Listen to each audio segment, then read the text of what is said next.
Okey, bertemu kembali dalam channel Ong Hui Fen. So, hari ini cikgu akan berkongsikan video PTPC bagi tajuk pertama, pengenalan kepada penyiasatan saintifik bagi sains tingkatan 1, subtopiknya 1.2 makma sains anda.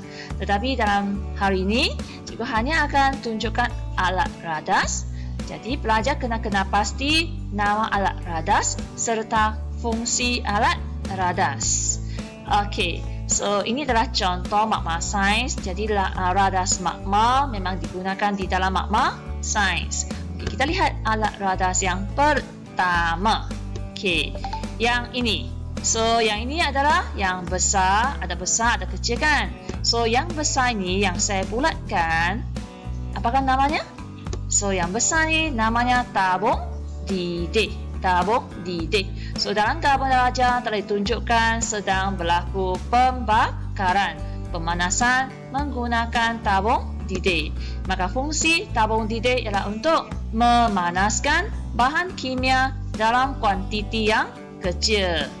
Okey, yang kedua, alat radas kedua, yang kecil pula. Selepas kita lihat yang besar, kita pula akan lihat yang kecil. Yang kecil ini, tengok macam mana kita ambil. Kita pegang gunakan pengapit. Okey. So, yang ini namakan sebagai tabung uji. Tabung uji. Dan fungsi tabung uji ialah untuk mengisi bahan kimia dalam kuantiti yang kecil. Dalam kuantiti yang kecil. Okay, kita lihat alat radas yang ketiga. Yang ini biasa kan? Pelajar dah guna semasa sekolah rendah. Namanya adalah bika. Bika. Fungsi bika ialah untuk mengisi bahan kimia dalam kuantiti yang besar. Okey. Dan semasa bab ini untuk sains tingkatan 1 alat radas ada 3 tau. Ada 3 alat radas dengan fungsi yang sama, iaitu mengisi bahan kimia dalam kuantiti yang besar. Okey, yang kedua, ini.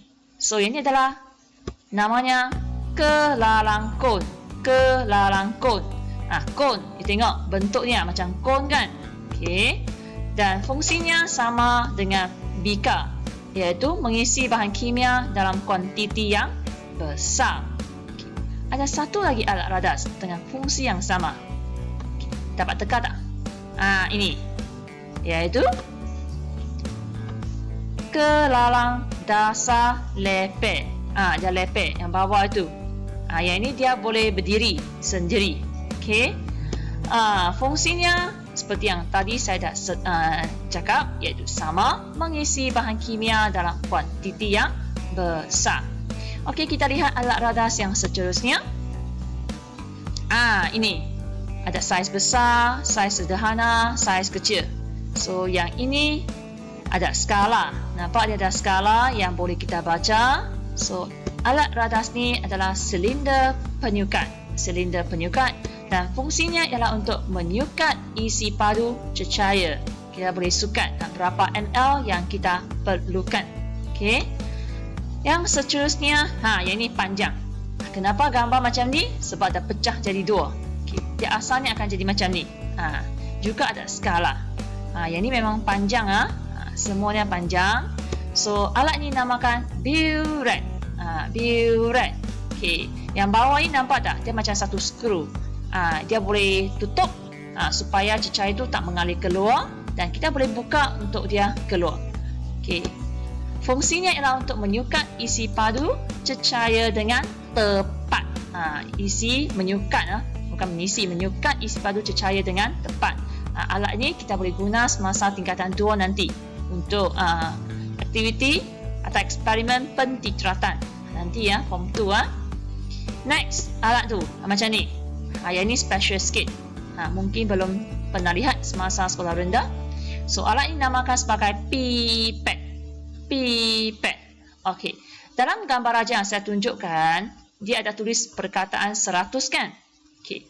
Dan anda boleh lihat tak satu tanda sengatan di sini? Nampak? Tanda sengat. Okay.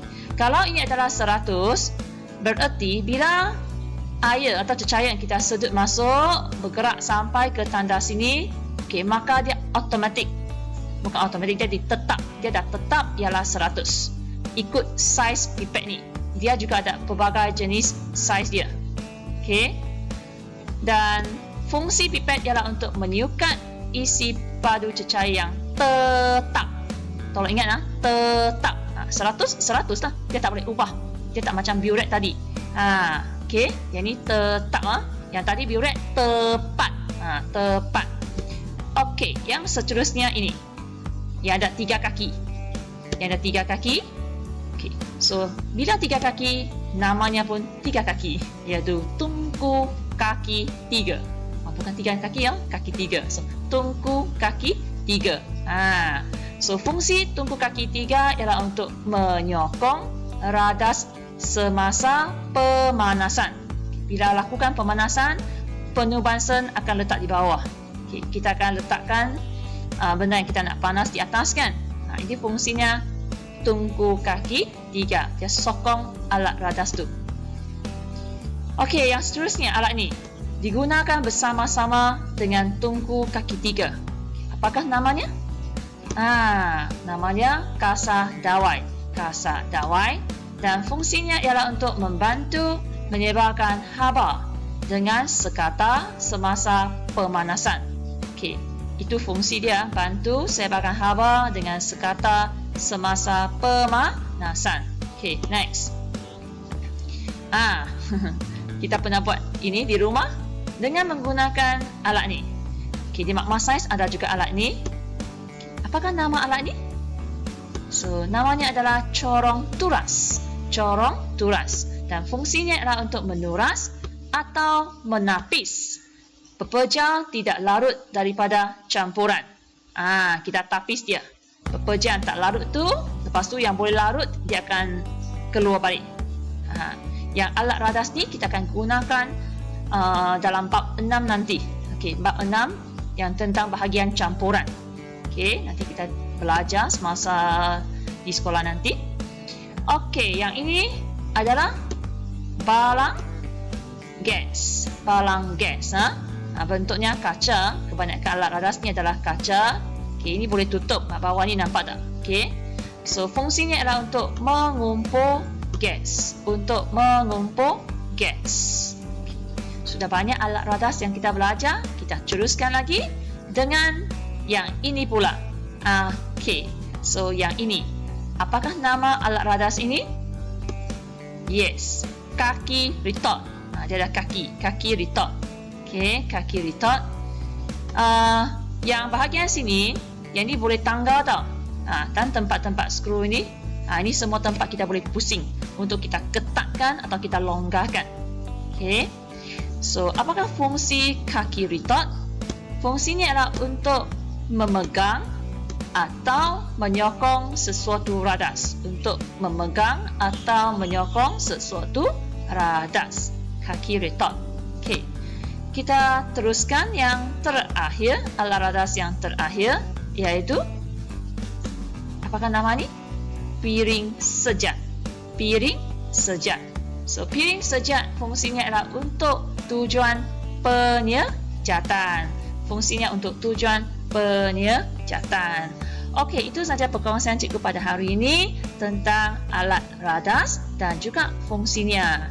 Sekiranya anda suka video ni, sila tekan like dan subscribe channel cikgu sebagai tanda sokongan kepada cikgu. Okey, terima kasih. Bye-bye.